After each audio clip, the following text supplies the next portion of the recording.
अस्सलाम वालेकुम नाज़रीन, आप देख रहे हैं प्रोग्राम मंदिर की बात मुजम्मिल सोहरवर्दी के साथ। मैं हूं आपकी मेजबान इकरार राहत। हमारे साथ मौजूद है मुजम्मिल सोहरवर्दी। अस्सलाम वालेकुम sir, welcome to the show. क्या हाल है आपके? बिल्कुल ठीक ठाक। आप सुनाएं, कैसी तबीयत है आपकी? अल्लाह पाक का शुक्र है सर। आज काफी दिलचस्प डेवलपमेंट्स हुई हैं जिसके मुतालिक हम आपसे अंदर की बात जानेंगे। सबसे पहले मैं आपसे अंदर की बात जानना चाहूंगी, क्या army chief general Asim Munir और वजीर आजम शहबाज शरीफ दोनों एक सेम पर नहीं रही? दोनों एक पेज पर नहीं है क्या? क्योंकि ये काफी बातें हो रही। देखें, ये तहरीक इंसाफ का जो मीडिया, सोशल मीडिया ट्रॉल्स हैं ना, मैंने काफी वीलॉग्स इस हवाले से सुने हैं कि जो पीटीआई सपोर्टर्स हैं, वीलॉग्स करते हैं, वो आजकल कह रहे हैं कि जी इस हुकूमत का और आर्मी का एक पेज फट गया है, और उस फटे हुए पेज की वजह से इमरान खान ने आर्मी चीफ को सुलह का पैगाम भेजा है।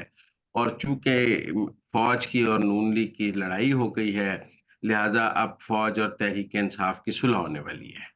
मैंने बहुत सारे वीलॉग्स इस हवाले से सुने हैं, मैं नाम नहीं लेना चाहता, लेकिन सभी इमरान खान ने जब से आसिम मुनीर को जनाब आर्मी चीफ कहा है, इज्जत माब आर्मी चीफ कहा है, जंगल के बादशाह से इज्जत माब पर आए हैं, और जब से उन्होंने कहा है कि आप न्यूट्रल हो जाएं, तब से यूथी जो हैं उन सब के लिए आसिम मुनीर भी इज्जत माब हो गए हैं।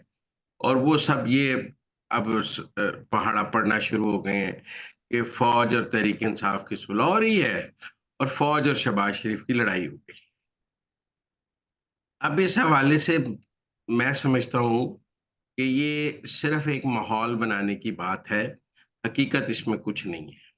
जैसे आजकल शफकत महमूद साहब का क्लिप चल रहा है कि अमेरिका ने हमारी हुकूमत नहीं गिराई थी, हम कौम से झूठ बोल रहे थे, जैसे साइफर वाला झूठ था, जैसे और कई झूठ थे, वैसे ये भी एक झूठ है। शहबाज शरीफ और आसिम मुनीर के बेहतरीन ताल्लुकात हैं।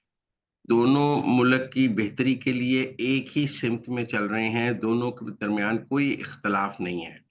दोनों की इकोनॉमिक पॉलिसी एक है, दोनों की पॉलिटिकल पॉलिसी एक है, दोनों की सोशल पॉलिसी एक है।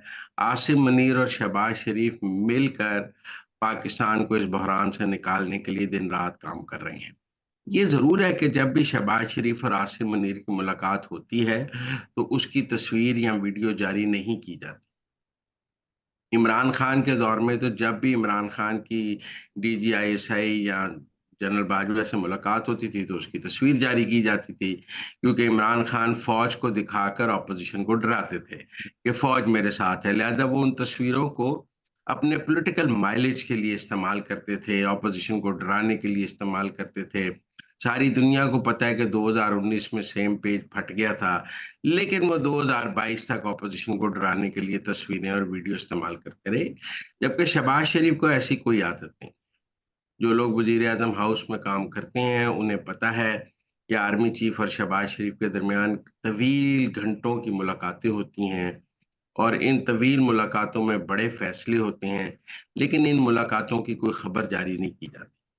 इन मुलाकातों के नतीजे में होने वाले फैसलों में, बड़े बड़े फैसलों की बाद अज़ां इदारा जाती खबरें जाती हैं, कुछ आईएसआईएफसी से आ जाती हैं, कुछ इकॉनमी से आ जाती हैं, कुछ पॉलिटिकल आ जाती हैं, लेकिन वजीर आजम और आर्मी चीफ के दरमियान तवील मुशावरत होती है मुल्क के हर इशू पर, और दोनों के दरमियान बेहतरीन अंडरस्टैंडिंग और बेहतरीन वर्किंग रिलेशनशिप है।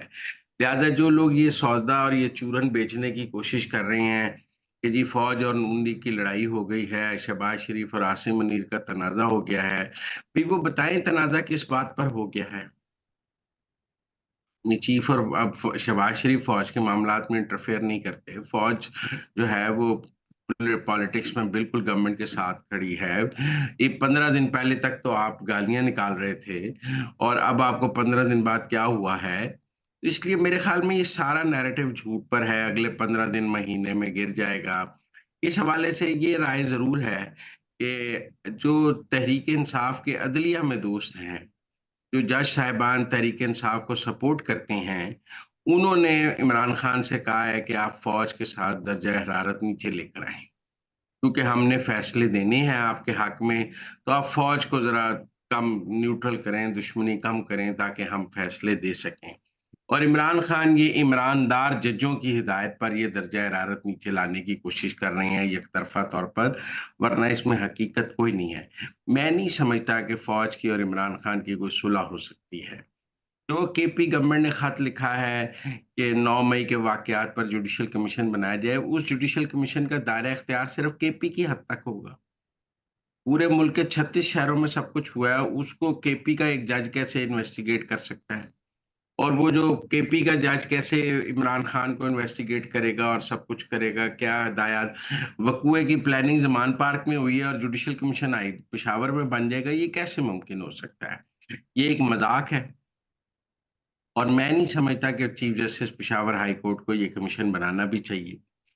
अदालत को खुद को सियासत के लिए इस्तेमाल नहीं होने देना चाहिए और अदालत को ये 9 मई और फौज की लड़ाई के दरमियान नहीं आना चाहिए और तहरीक इंसाफ का सहूलतकार नहीं बनना चाहिए। लिहाजा मेरी तो यही इत्तला है कि शहबाज शरीफ और आसिम मुनीर के बेहतरीन ताल्लुकात हैं। दोनों वन पेज पर हैं, दोनों की मुकम्मल हम-आहंगी है पाकिस्तान को माशी बुरहान से निकालने के लिए। हत्ता कि ये जो आईपीपीज़ के हवाले से भी मुल्क में जो कुछ हो रहा है, इस पर भी शहबाज शरीफ और आसिम मुनीर एक पेज पर हैं। दोनों एक स्क्रिप्ट पे काम कर रहे हैं, इन आईपीपी से जान छुड़ाने के लिए। लिहाजा मैं नहीं समझता कि कहीं भी कोई इख्तिलाफ है या कहीं भी कोई पॉलिसी में आपस में इख्तिलाफ है।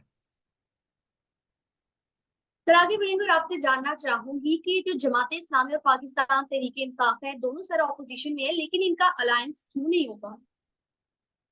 देखिए, मैं समझता हूँ कि जमात इस्लामी के धरने ने तहरीक इंसाफ के गुब्बारे में से हवा निकाल दी। वो ये जो रोज़ अदालतों में जाते थे कि हमें एहतजाज की इजाज़त नहीं मिलती, पूरी कौम को पता लग गया है एहतजाज के लिए किसी इजाज़त की ज़रूरत ही नहीं है। आपके पास बंदे होने चाहिए, 10,000 बंदा है, आप लियाकत बाग में धरना दे के बैठे हैं, हुकूमत बात करने पे मजबूर है।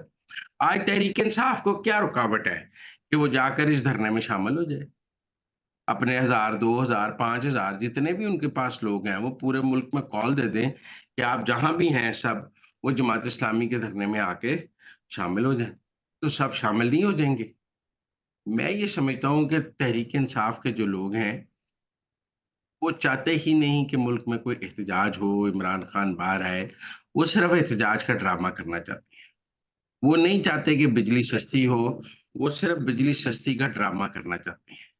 उसकी एक बड़ी सिंपल वजह है कि बहुत सारे आईपीपीज़ तो उमर अय्यूब के इन-लॉज़ के हैं, रज़ाक दाऊद के हैं, पीटीआई वालों के हैं और जब वो सारे इन जो हैं, जो पीटीआई वालों के हैं, वो तो नहीं चाहते कि इनकी जो है रेट वो कम हो, क्योंकि इनके दौर में तो वो रेट बढ़ा था। इमरान खान अगर ये पीटी आईपीपीज़ की पीटीआई खिलाफ होती तो अपने दौर में ये आईपीपीज़ का कुछ कर ना लेते। 2020 में इमरान खान ने तो आईपीपीज़ के रेट बढ़ाए, रज़ाक दाऊद को पेमेंट की और जो पीटीआई के वो जो मोहम्मद ज़ुबैर वो जो लाए थे ये नदीम बाबर पेट्रोलियम मिनिस्टर, उसकी अपनी आईपीपीज़ थी, वो अपनी आईपीपीज़ को पेमेंट्स करता रहा। तो पीटीआई तो इस आईपीपी के खेल में मुकम्मल मुलव्वस रही है, इसीलिए तो ये आईपीपी के खिलाफ धरने में शरीक नहीं हो रहे, क्योंकि इनको पता है ये धरना तो इनके खिलाफ है और अगर ये इस धरने में शरीक हो जाएँगे, तो फिर ये फँस जाएँगे। इसलिए मैं समझता हूँ कि जमात तहरीक इंसाफ वाले अपने माली मुफादात की वजह से इस धरने में शरीक नहीं हो रहे। वो आईपीपीज़ के साथ मिले हुए हैं और आईपीपीज़ परेशान हैं आजकल और कई आईपीपीज़ तो तहरीक इंसाफ के रिश्तेदारों की हैं, लिहाजा वो बहुत परेशान हैं और वो पीटीआई वालों को कह रहे हैं कि आप इस धरने से दूर रहें। तो नाज़रीन, ये थी आज के अंदर की बातें। आपसे मुलाकात होगी अब अगले प्रोग्राम में। हमें दीजिए इजाजत, अल्लाह ने के बाद।